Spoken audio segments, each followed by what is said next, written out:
Innovation drives growth, but ironically, scaling a business can strangle innovation. Many scaling companies lose their creative edge, not because they lack ideas, but because the very structures that made them successful start working against them. This session will explore why this happens using real-world examples of SMEs that hit the innovation wall and found ways to break through. As companies scale, they introduce structure to manage complexity. This is necessary but comes with unintended consequences. Processes that were once flexible become rigid, making it harder for new ideas to take root. Leaders, once willing to take bold risks, now fear disrupting what's already working. Instead of leading the market, they react to it. Talent, once driven by experimentation, gets stuck in repetitive execution.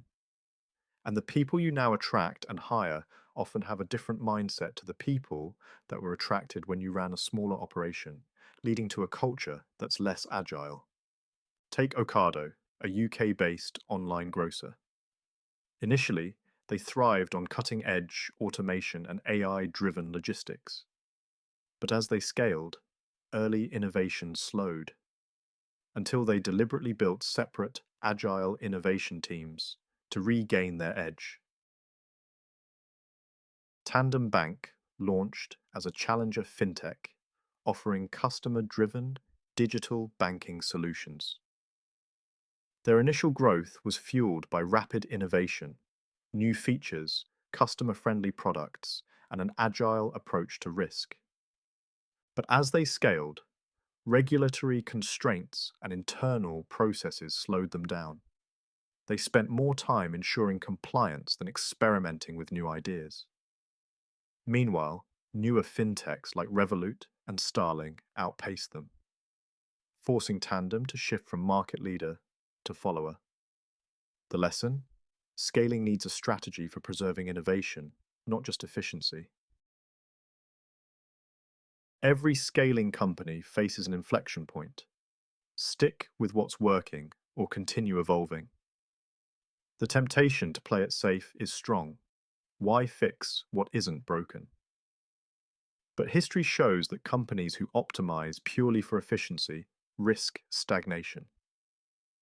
Christensen's Innovator's Dilemma warns of this exact trap. Successful businesses become victims of their own success, making safe bets that eventually leave them obsolete. The solution? High-performing companies often separate disruptive innovation teams and R&D from core operations, but they also foster a culture of experimentation and risk-taking within the main business.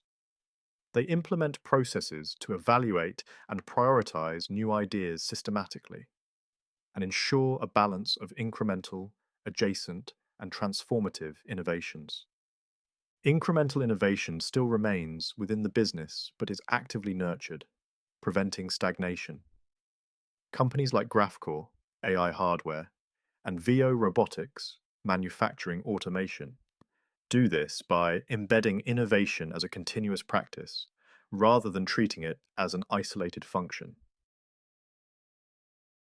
Some SMEs manage to scale while keeping innovation alive. Funding Box, which provides EU-backed innovation grants, ensures its own teams experiment constantly, staying ahead of trends by fostering internal entrepreneurship. Blue River Technology, a precision farming startup, maintained its innovation mindset even after being acquired by John Deere, by keeping R&D independent from the parent company's processes. Meanwhile, Brompton Bikes, a UK-based manufacturer, scaled its supply chain without sacrificing R&D. They invested in new materials and modular designs, while still expanding global production. The common factor? A structured approach to balancing scale with agility. How do you keep innovation alive while scaling? First, create separate innovation teams to lead disruptive innovations away from core operations. Give them the freedom to experiment without the constraints of daily execution. Encourage core teams to focus on incremental innovation and improvement and give them time and support to experiment. Promote a culture of innovation and provide incentives, rewards, and recognition to reinforce. Ensure that leaders develop the competencies to support innovation and that they visibly champion innovation projects within the business. Promote a culture that is both interdependent and flexible. Use the ambition matrix to ensure a mix of incremental and disruptive projects. Most importantly, change how you measure success.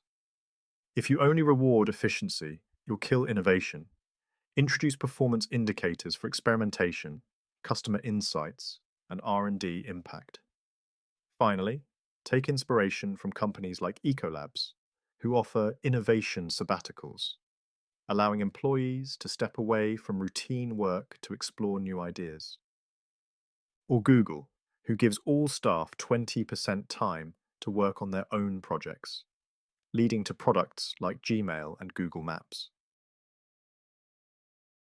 Scaling should never mean killing the very thing that made you successful. Bureaucracy and structure will inevitably grow, but that doesn't mean stagnation is inevitable. Companies that scale successfully embed innovation into their DNA, making it a structural component, not just an afterthought. So as you grow, ask yourself, what deliberate actions will you take to ensure innovation thrives in your organization?